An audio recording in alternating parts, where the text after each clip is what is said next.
할렐루야.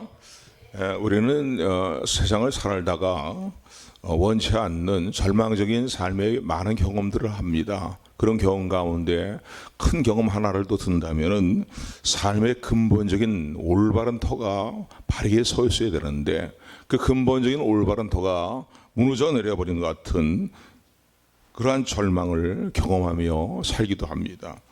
요즘 같은 때가 그런 때가 아닌가라는 그런 이제 느낌을 받기도 합니다. 국가의 올바른 터가 무너지고 그런가 하면은 공의의 터가 무너져 버린 것 같은 그런 시대의 모습을 보면서 절망을 경험하기도 합니다.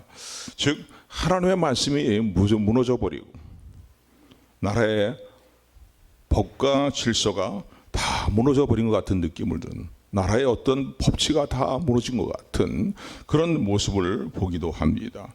또 법은 올바르게 시행돼야 되는데 법이 올바르게 시행되지 않는 그런 시대의 모습을 볼 때 우리는 절망할 수밖에 없습니다. 법에 따라서 판결을 해야 될 또 재판 자리에서 올바른 판결이 이루어져야 되는데 올바른 판결이 아니라 진영 논리에 의해서 판결이 이루어지기도 하고 왜곡된 판단, 판결들이 이루어지는 모습을 보게 될 때에 우리는 절망하기도 하고 또 낙심에 빠지기도 합니다. 올바른 법이 입법화되어서 시행되어야 되지만은 입법기관인 국회에서 이루어지는 일들이 올바른 법들이 입법화되지 못하고 오히려 자기의 어떤 이익만을 구하며 추구하는, 그리고 그것도 비정상적인 방법을 통해서 올바른 어떠한 방법을 통해서 아니면 순서를 따라서 정상적인 어떠한 과정들을 거쳐서 법이 입법화되는 게 아니라 멋대로 법이 막 그냥 입법이 폭주하는 그런 시대의 모습을 볼 때에 우리는 참 답답한 심령을 어떻게 이루다 말할 수 없는 그런 것들을, 그런 절망들을 체험하기도 합니다. 그런가 하면은 올바른 분별력과 가치관을 가지고 이 땅의 백성들이 삶을 살아야 되는데 올바른 분별력이 다 상실된 것 같은 말이에요. 가치관은 다 무너지는 것 같은, 올바른 가치관들이 무너져버린 것 같은 그런 느낌을 받을 때에 그런 시대 속에 살아가는 뭔가 바르게 살고자 하는 사람들은 절망감을 느끼면서 그러면서 힘들 수밖에 없는 그런 시대를 살아갑니다. 도덕과 윤리가 땅에 떨어진 시대를 살아갈 때에 마치 무법천지가 된 것 같이 말이죠. 그렇게 행하는 그러한 그릇된 가치관과 왜곡된 윤리관을 가지고 행하는 그런 시대에서 뭔가 바르게 살고자 하는 사람들은 뭔가 나만 어리석게 사는 것이 아닌가라는 어떤 절망스러운 마음들을 갖기도 합니다. 그런가 하면 거짓된 선전과 선동들, 이런 것이 휘둘리는 그런 시대를 모습을 보게 될 때에 정말로 이 시대에 정말로 올바른 이성을 가지고 바르게 행하는 사람들이 얼마나 될까라는 그런 마음을 갖지 않을 수가 없는 그런 시대의 경험들을 하기도 합니다. 어떨 때 어떤 눈을 볼 때에는 이런 시대를 살아가면서 모두 다 제정신이 아닌 것 같은, 조금 심하게 표현을 한다면 다 미쳐 돌아가는 것 같은 그런 시대의 모습을 우리가 보면서 절망하기도 합니다. 올바른 권위가 다 무너져 버리고 어떤 상식이 통해 먹지 않는 것 같은, 올바른 상식이 통해 먹지 않는 것 같은 그런 시대의 모습을 볼 때 또한 절망감에 사로잡혀 살기도 합니다. 이러한 때에 우리는 어떤 마음을 갖게 됩니까? 모든 것들을 다 집어치워버리고 그리고 뭔가 다른 환경을 찾아서 멀리 떠나고 싶은 마음이 들기도 하고 또 이러한 환경에서 더 이상 머무르지 아니하고 피하고 싶은 그러한衝動을 받게 되기도 합니다. 그런데 여러분, 우리가 이 사실을 알아야 됩니다. 우리가 정말로 아무리 이러한 절망적인 어떤 삶의 상황들을 올바르고 근본적인 삶의 토대가 다 무너진 그러한 때에 무너졌다 할지라도 우리가 진정으로 우리가 피신할 우리의 안전지대는 오직 하나님의 품 안이라는 사실을 기억하는 저 여러분들이 되기를 소원합니다.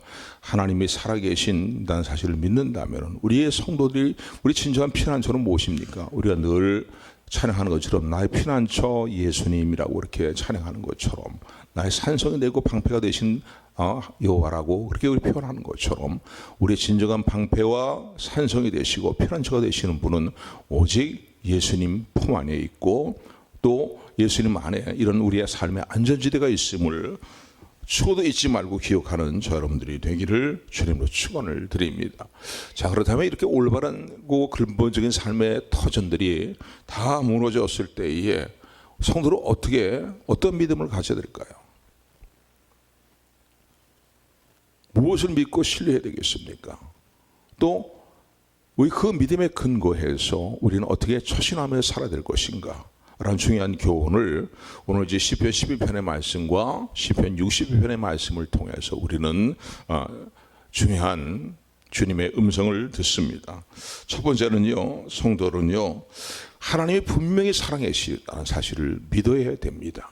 하나님이 분명히 살아계셔서 모든 이 땅에서 이루어지고 있는 일들에 대해서 하나님은 감찰하고 계시고 또 통치하고 계시다는 사실을 믿으시기를 주님의 축원을 드립니다. 신에 대해서 설명하는 또 주장하는 많은 주장들이 있는데 잘못된 주장 하나가 뭐냐면 하나님은 세상을 창조해 놓고 양쪽 팔짱을 끼고서 물끄러미 바라만 보고 계시는 그런 신처럼 그렇게 주장하는 그런 이제 신학에 있어서 잘못된 신학들이죠. 신학인데 그런 주장하는 사람도 전에는 많이 있었습니다. 그러나 하나님은 오늘도 모든 일들을 여호와는 이를 행하시는 여호와이고 그것을 지어서 성취하시는 여호와이실 뿐만 아니라 온당을 두루 감찰하고 계시는 여호와라는 사실을 기억하시기를 주님의 축원을 드립니다.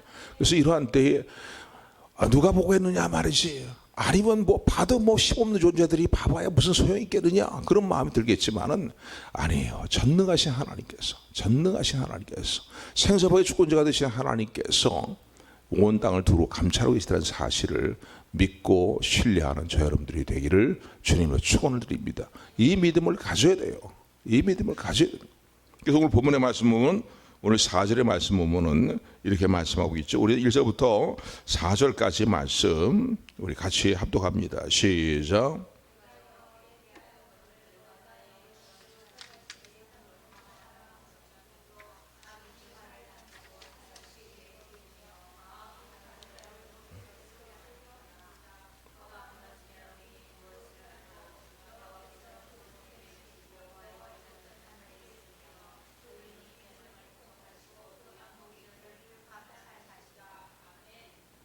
일 1절부터 3절까지 말씀을 보게 되면은 삶의 어떤 올바른 터가 다 무너져버린, 터전이 무너진 이 시대의 모습을 이제 표현하고 있는데 악인이 활을 쫙 당겨갖고서 말이죠. 마음이 올바른 사람들을 숨어서 쏴서 죽이려고, 무너뜨리려고 그러고 있는 것 같다는 거예요. 그러고 있다는 거예요. 그래서 돌아보면 온통 삶의 올바른 터들이 근본적인 삶의 터전이 다 무너져 내린 것 같은 이런 시대에서 아까도 말씀드린 것처럼 온 나라의 백성들이 다 제정신이 아닌 것처럼 행하는 그런 모습을 보고 있을 때에 바로 올바르게 살고자 하는 사람들은 무엇을 어떻게 할 수가 없는, 무엇을 어떻게 해야 될지 모르는, 또 아무것도 무엇도 할 수 없는 그런 상황이 되었을 때에 바로 올바르게 살고자 하는, 특별히 여기서 의인들은 믿음의 사람들이라고 더 표현할 수 있겠죠. 우리가 예수 그리스도를 믿음으로 하나님 앞에 의인으로 인정받게 되니까요. 바로 성도는 어떻게 살아야 되겠냐는 거예요. 의인은 무엇을 할고? 그럴 때에 오늘 4절의 말씀이니까 하나님이 분명히 살아계신 것을 믿어야 된다는 거예요. 아멘. 그냥 살아계신 하나님이 아니죠. 감찰하고 계시는 하나님이에요. 통치하고 계시는 하나님인 거예요. 의인을 살펴보고 계시고 악인과 강포함을 좋아하는 자들은 마음에 미워하시는 하나님이 분명히 살아계심을 믿으시기를 주님의 축원을 드립니다. 그러므로 우리가 삶의 올바른 터가 다 무너져서 어떻게 할지를 모르고 할 능력도 없고 그런 삶 가운데 있을 때에 우리는 삶에 소망을 가질 수 있습니다. 아멘. 하나님이 살아계시다는 사실을 믿는 저 여러분들 되기를 주님으로 축원을 드립니다. 그분은 다 보고 계시고 다 알고 계십니다. 아멘. 아멘. 그러니까 시편 139편의 말씀을 보도 우리가 통해서도 이렇게 은혜를 함께 나누기도 했지만은요, 하나님은 감찰하시는 하나님인 거예요. 일거수 일투족을 다 보고 계시고 알고 계시고 또 우리 말의 혀의 말의 의미까지 다 알고 계시는 하나님의 사실을 기억하시기를 주님을 축원을 드립니다. 그래서 우리 믿는 성도들은 우리를 의의 길로 인도하시고 올바른 길로 인도하시기 위해서 또 보배로운 많은 하나님의 보배로운 생각들 우리의 삶 가운데 이루어 주시기 위해서 우리를 감찰하시지만은 그러나 회개치 않고 예수님을 영접하지 아니하고 온갖 세상의 죄악을 따라 행하는 자들의 모든 삶의 불의한 일들과 부정한 일들과 부패한 일들에 대해서 하나님은 감찰하고 계신 하나님의 사실이 우리의 삶에 위로가 된다는 사실을 또한 기억하는 저 여러분들 되기를 소원합니다.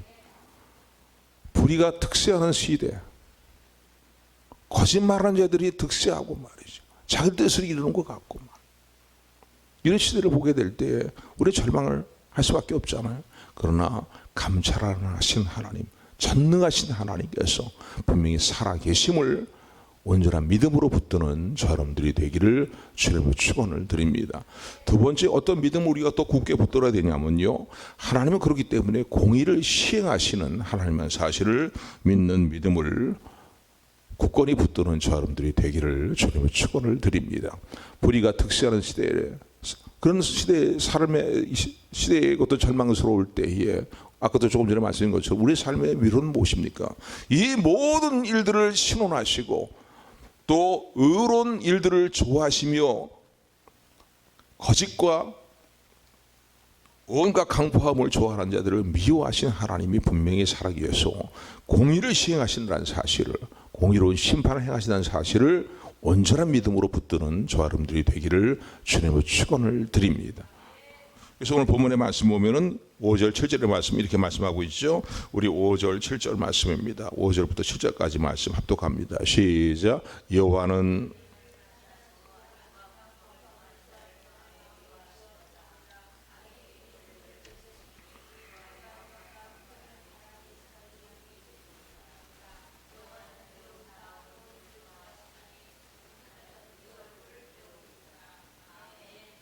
아멘. 그래서 5절부터 말씀 보면 하나님은 악의를 좋아하시는 하나님이 아니에요. 악의를 볼 때에는 강포와 거짓을 행하는 자들. 여러분 마귀에 대해서 예수님은 뭐라고 복음서에서 말씀을 하셨습니까? 복음서 내용을 보면 거짓말쟁이의 아비가 되는 것이 마귀라는 거예요. 그러니까 모든 거짓된 일들의 아비는 바로 원수 마귀입니다. 너무나 거짓말이 말이죠. 요즘 방송을 봐도 그냥 억장이 터지는 이유가 뭡니까? 메이저급 방송들이 말이죠. 이제는 막 거짓된 방송을 막 그냥 보란 듯이 막 해대잖아요.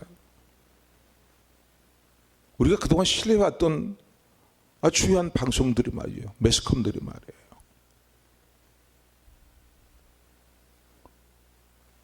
막 거짓 방송도 막 지어서 막 방송을 하잖아요.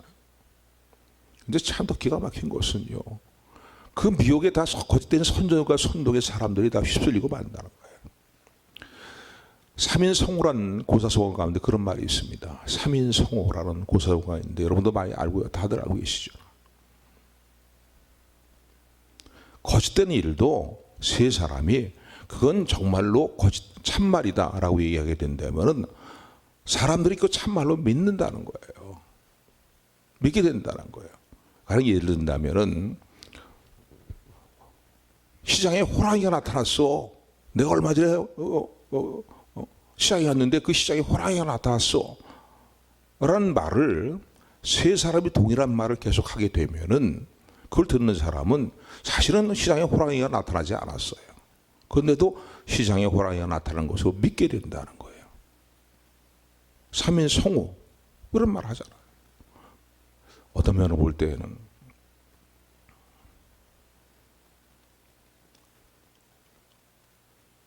온 백성들이 다 미혹에 휘둘리고 있는 것 같은 그런 시대에 우리가 살아갑니다.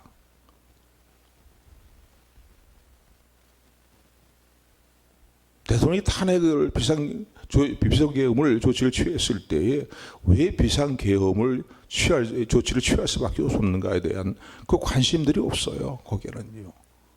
무조건 하여간 그 잘못했다고 몰아붙이면서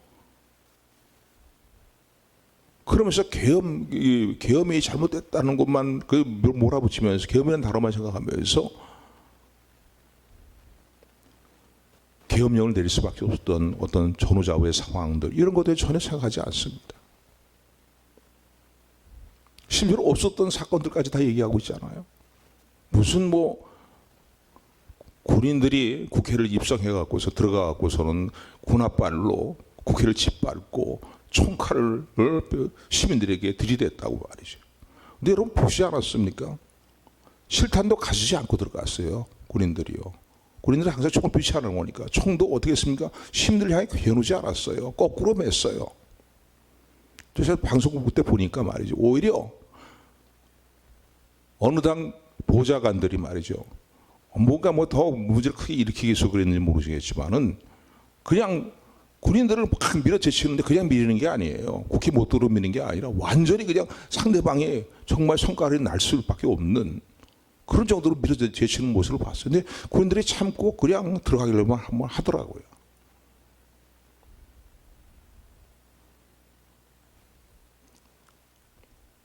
저 오늘 얘기하는데 좀 절제하고서 얘기하려고 그랬는데 조금 제가 너무 오버했습니다. 뭘 말씀드리려고 하냐면요. 다 미혹에 휘둘리는 것 같은 3인 성호에 그 정말 고성호의 말들이 그대로 보이는 것 같은 그런 시대의 모습을 보면서 야, 이게 올바른 삶의 터가 바르게 세워져 있는가라고 절망하지 않을 수밖에 없습니다. 그러나 이럴 때 우리가 하는 올바른 믿음, 하나님에 대한 올바른 믿음을 갖는 저 여러분들 되기를 주님을 축원을 드립니다. 그분이 다 보고 계시고 감찰하고 계시고 그리고 공의로운 심판을 행하신다는 사실을 기억하시기를 주님을 축원을 드립니다. 그래서 여호와의 눈은 의인을 행하시고 의인을 살펴보고 계시지만은 여호와는 악인과 마음이 강팍한 자들을 미워하신다는 사실을 감사하는 여러분들이 되기를 주님으로 축원을 드립니다. 자, 이럴 때에 우리가 어떻게 처신을 해야 되겠습니까? 이런 믿음을 가지고 이런 하나님에 대한 살아계신 하나님이 공의로운 심판을 행하시는 하나님에 대한 믿음을 가지고 우리가 이제는 어떻게 처신을 해야 되겠습니까? 시편 60편의 말씀을 통해서 우리는 큰 마음의 위로와 우리의 처신할 태도를 깨닫게 됩니다. 자, 우리 시편 62편으로 넘어갑니다. 시편 62편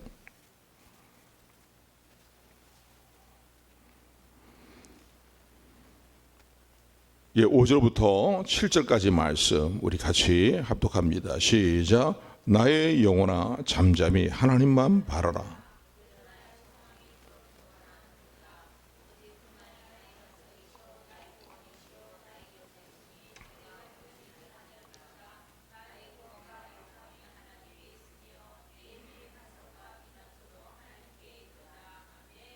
아멘. 오늘 시편 62편을 통해서 오늘 우리에게 말씀하시는 주의 음성은 뭡니까? 잠잠히 나를 바라보라는 거예요. 흔들리지 말고 요동하지 말고. 어제 또 우리 탄핵이 결국 이루어졌어요. 대통령 탄핵이 이루어졌습니다. 얼마나 많은 보수층에 속해 있는 많은 백성들이 얼마나 많은 눈물을 흘렸겠습니까? 얼마나 가슴을 찌었겠습니까? 다 끝난 게 아닌가 생각도 갖게 되는 이제 그런 상황들이 어제 이루어지고 말았습니다. 왜? 박근혜 대통령 탄핵 때 우리 한번 경험을 했기 때문에 그렇습니다.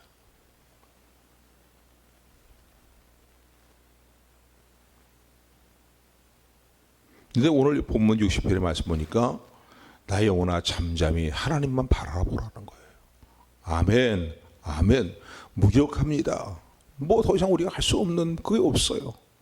힘이 없어요. 능력이 없어요. 그러나 분명히 살아계신 하나님, 공의로운 심판을 행하신 하나님 살아계심을 믿고 잠잠히 하나님을 바라보는 저 여러분들이 되기를 주님의 축원을 드립니다. 요동하지 말고 소망을 잃지 말고 소망을 잃어버리지 말고 하나님을 바라보라고 오늘 시편의 말씀은 두 번씩이나 우리에게 강조합니다. 1절부터의 말씀, 2절 말씀, 5절부터 7절까지 말씀 보면은 이런 내용들을 우리에게 강조하고 있습니다. 다시 한번 우리 5절부터 7절 말씀 같이 합독합니다. 시작.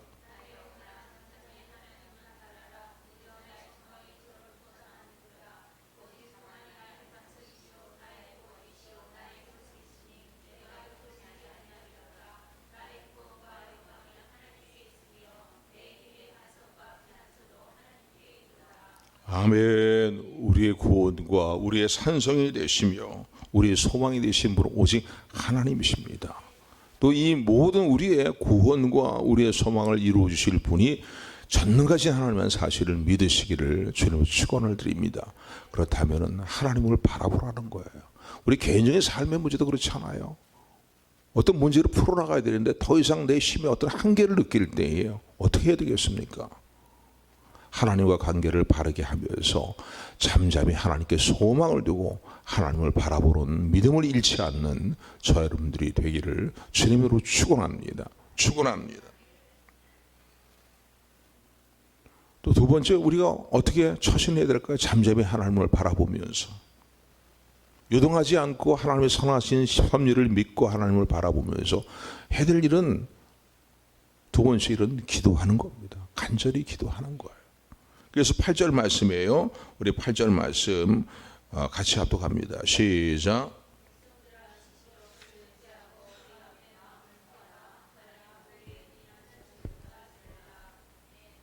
백성들아 시시로 하나님을 의지하고 하나님 앞에 마음을 다 토하라는 거예요. 토한다는 게 뭐예요? 다 쏟아놓는 거죠. 하나님 앞에. 마치 한나가 자신의 정말로 너무너무나 괴로운 삶의 문제를 가지고 성전에 들어가서 하나님 앞에 마음을 쏟으며 기도했던 것처럼 그런 모습으로 하나님 앞에 마음을 쏟으며 기도하라는 거예요. 왜냐하면 하나님은 우리의 피난처가 되시고 우리를 구원하실 권능이 하나님께 있으며 하나님은 여전히 오늘도 우리에게 인자하심을 베푸시는 좋으신 우리의 아버지가 되심을 믿고 기도하는 저 여러분들이 되기를 주님의 축원을 드립니다. 11절 12절 말씀이에요. 우리 같이 합독합니다. 11절 12절 시작.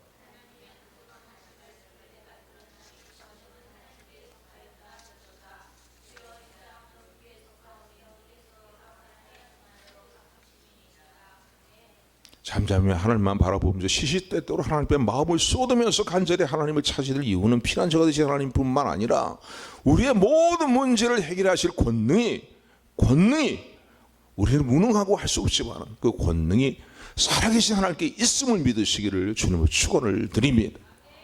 하나님을 찾는 백성들 위해 하나님 그 땅에 인자하심을 베푸시고 그 백성들이 인자하심을 베푸신다는 사실을 기억하는 저 여러분들이 되기를 주님의 이름으로 축원을 드립니다. 그래서 11절에 이렇게 말하잖아요. 하나님이 한두 번 자신에게 시편 기자가 하신 말씀을 들었는데 이 문제, 내가 당면한 문제를 해결할 권능은 나에게 있느니라고 말씀하심을 들었다는 거예요. 내가 처해 있는 절망적인 어떤 삶의 터전들이 다 무너져 내리는 올바른 삶의 터전이 무너져 내리는 그 삶의 터전을 바르게 세울 권능도 하나님께 있다는 사실을 말씀하시는 음성을 들으시기를 주님으로 축원을 드립니다. 아멘. 그럼 우리 하나님은 오늘도 우리에게 흔들리지 말아라, 요동하지 말아라 이렇게 말씀하십니다. 끝까지 잠잠히 하나님만 바라보면서 하나님과 관계를 바르게 하라는 거예요. 회개할 일을 회개하면서 하나님과의 관계를 바르게 하면서 그러면서 하나님께 부르짖어 기도하라는 거예요. 모든 문제를 올바르게 세워나가며 해결할 권능이 나에게 있다고 말씀하십니다. 그 권능이 나에게 있다고 말씀하십니다. 아멘.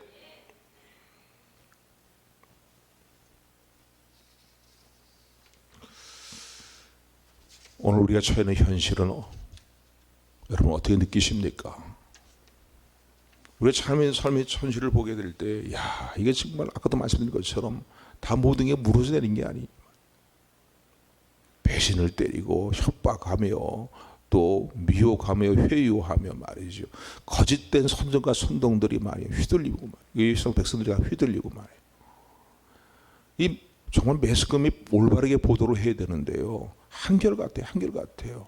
그리고 심지어는 거짓된 사건까지 막 만들어 갖고서 말이죠. 거짓 증인들까지 수없이 세워 갖고 아까도 말씀드린 3인 소고의 일들을 이루는 말이죠. 절망할 수밖에 없고 낙심할 수밖에 없는 그 시대지만은요. 그러나 여러분 이 사실을 기억하셔야 됩니다. 이 사실을 기억하셔야 됩니다. 아직 끝이 아니에요. 아직 끝이 아닙니다. 하나님은 지금도 일하고 계심을 믿으시기를 주님으로 축원을 드립니다. 공의로운 판단을 행하시는 하나님이 분명히 살아계시고 지금도 일하고 계시며 또 하나님을 향하여 간절히 부르짖고 기도하는 성도를 위하여서 또 의인들을 위하여서 크고 비밀한 일을 나타내 보이신다는 사실을 믿으시기를 주님으로 축원을 드립니다. 이 믿음을 가지고 소망을 잃지 않고 함께 부르시며 하나님께 나아갈 때에 반드시 우리 개인적인 삶의 문제를 돌아보실 뿐만 아니라 이 땅을 돌아보시는 하나님의 놀라운 역사를 우리가 크고 비밀한 이들을 보게 될 것입니다. 이런 믿음과 하나님 향한 간절함이 더욱더 충만한 저 여러분들이 되기를 주님으로 축원합니다. 축원합니다. 은혜의 하나님